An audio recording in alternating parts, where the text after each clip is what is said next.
Good morning. Welcome to another session of E403 Distributed Generation and Smart Grids. In the last session, we had seen the NIST architecture of a smart grid, and this session is devoted to the introduction of smart meters.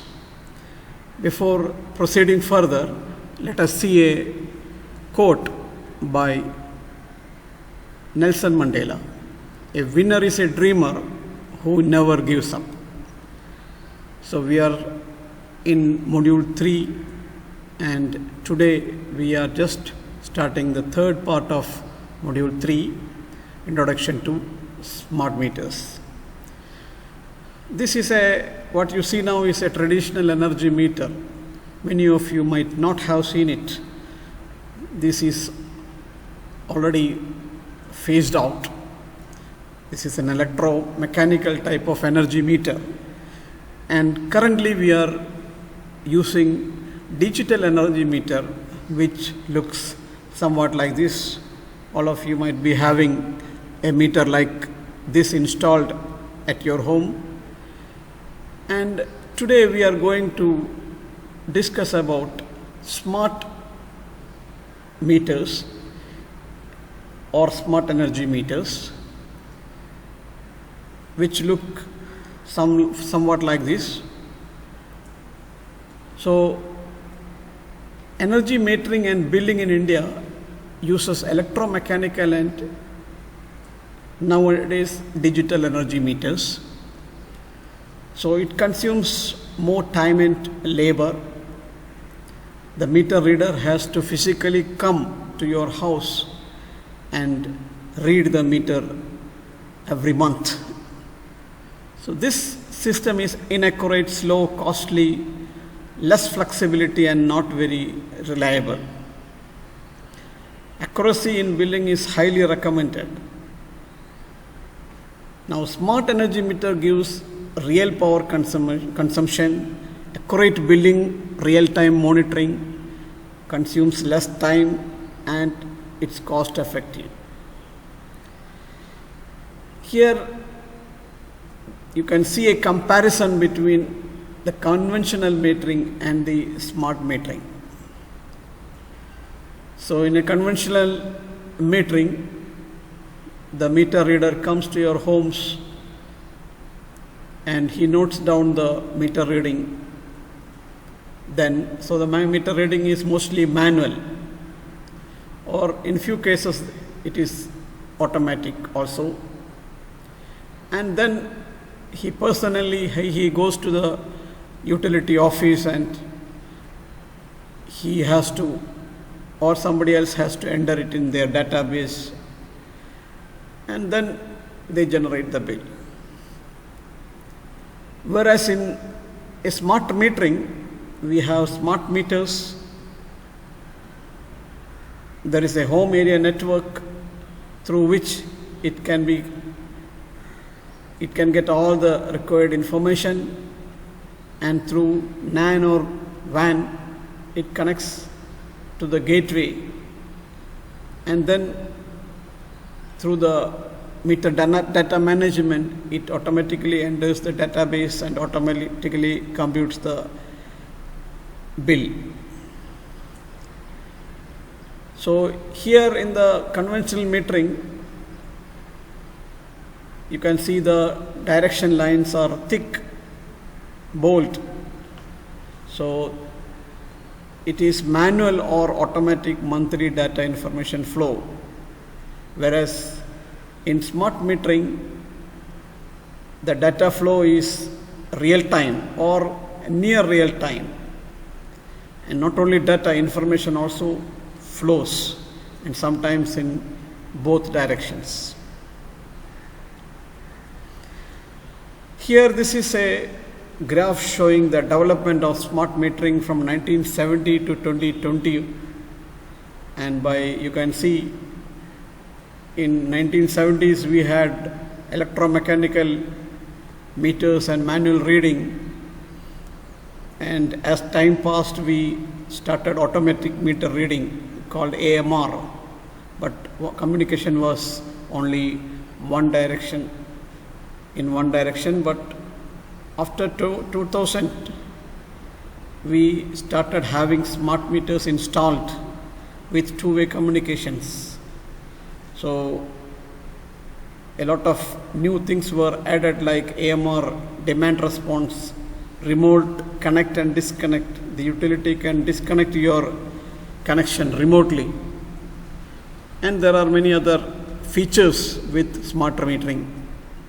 And from 2020 onwards, smart grid metering has gone through many development phases, and now it can support smart grid operations. These are the different components of a smart meter. The first part is the signal acquisition, then signal conditioning, then analog to digital conversion, computation and communication. The first part is the signal acquisition. All the electrical parameters required are collected at this particular point. The magnitude and frequency of the voltages, the phase displacement of current, power factor, active reactive power, THD are computed. Then the second block is the signal conditioning part. So whatever data is acquired, it goes through addition, subtraction, attenuation, amplification and filtering. And to avoid aliasing, frequency of input signal is at Nyquist frequency, that is half of the sampling rate of the ADC. The third component is the analog to digital converter. Current and voltage signals obtained from the sensors are sampled and then digitized and then sent to the metering software for processing. Fourth part is the computation.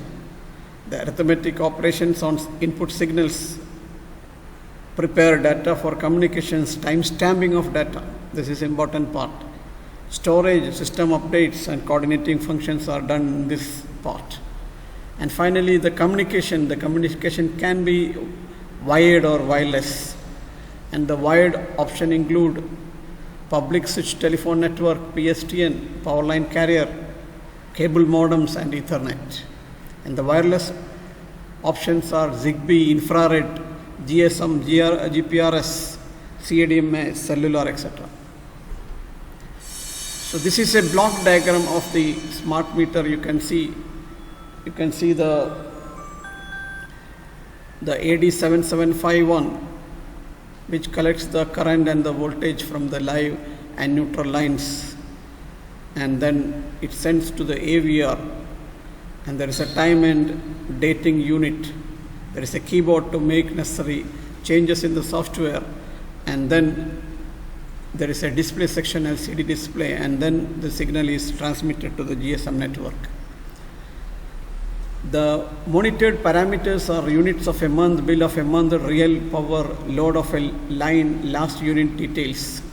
These are additional features available in new meters: tariff options, tax credits, demand response rates, smart thermostat, prepaid metering switching, enhanced grid monitoring.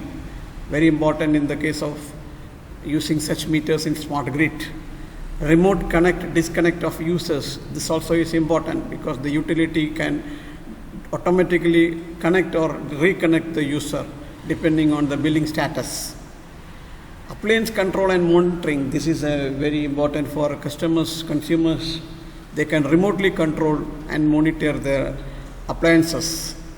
And consumer incentives for reduced consumption, especially during peak hours. This is also very important for the utility to keep the load line nearly constant. The features of smart meters, they are highly accurate, real-time operation. They are fully automated, live billing display facility. Previous units also can be displayed, and you can get your bill just with a missed call. Various advantages are the high accuracy, low cost, reliability, and no need of continuous GSM network. The customers are more satisfied and less complaints.